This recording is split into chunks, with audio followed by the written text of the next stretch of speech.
Once upon a time, in a riverside village often struck by floods, there lived a girl named Nayana. She cared for her siblings while her father, like many men, had left for the city.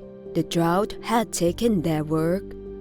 Her friend Minna knew everyone and every plant in the village that bent with the wind. We all begin that way, learning to listen to what grows, and I have spent a lifetime hearing the world grow. I know how to hear the change before it comes.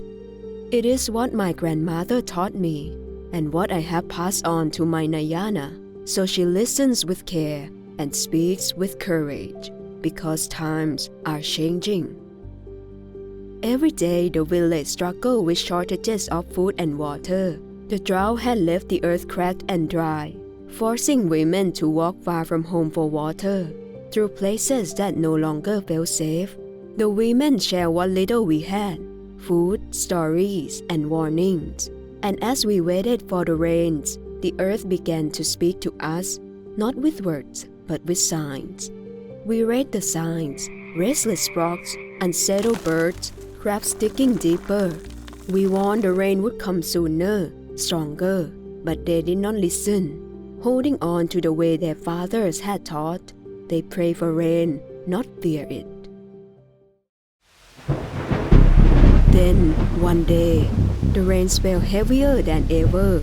Floods struck sooner than expected. Rice, wheat, and cornfields were destroyed.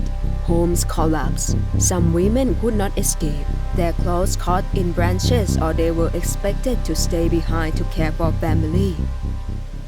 In the days that followed, hunger and fear sharpened tempers. Shadows grew long in houses where anger turned into blows, falling hardest on the women. But we did not leave each other alone.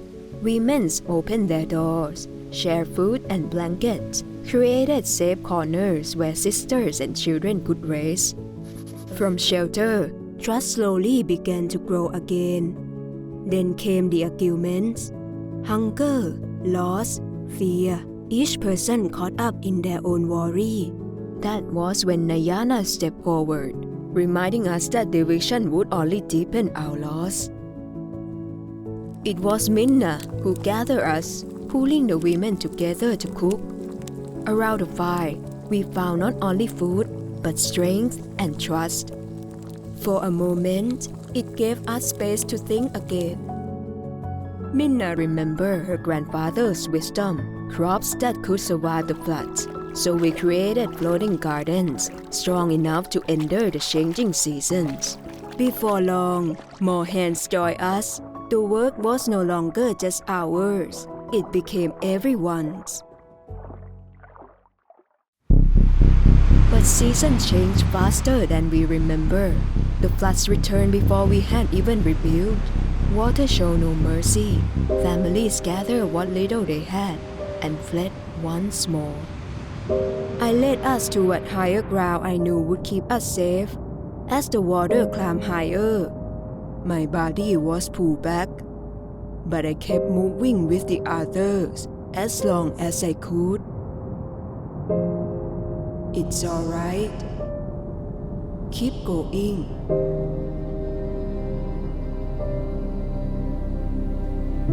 That was the last time I heard Amma's voice.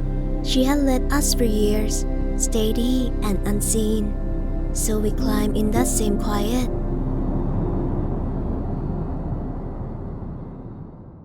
When we reached higher ground, we found another community already there. All mistrust rose quickly, history heavy between us. Words became shouts, and weapons were drawn. Then I saw her, a woman I knew from the market. She stepped forward, and so did I. Others quickly joined us. Minna showed us a crop which could survive the floods, proof that hunger could be faced without fighting.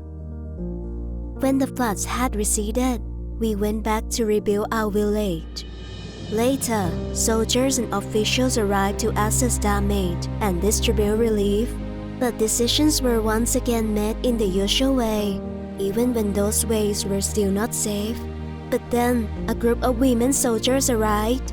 One of them noticed me. Saw how I tried to speak but was ignored. I asked her to speak with the commander myself. I had something he needed to hear. We do not only need houses rebuilt, we need safety for women, for children, and for everyone in the community. And ever since then, our children drew a new map on the school wall. Safe spaces, evacuation routes. We planted gardens that could survive the floods and rebuilt the places where we fished and prepared together for whatever might come. We chose sharing over violence, proving that peace can be built even after the hardest storms. As the waters faded, we planted again, not only seeds, but trust.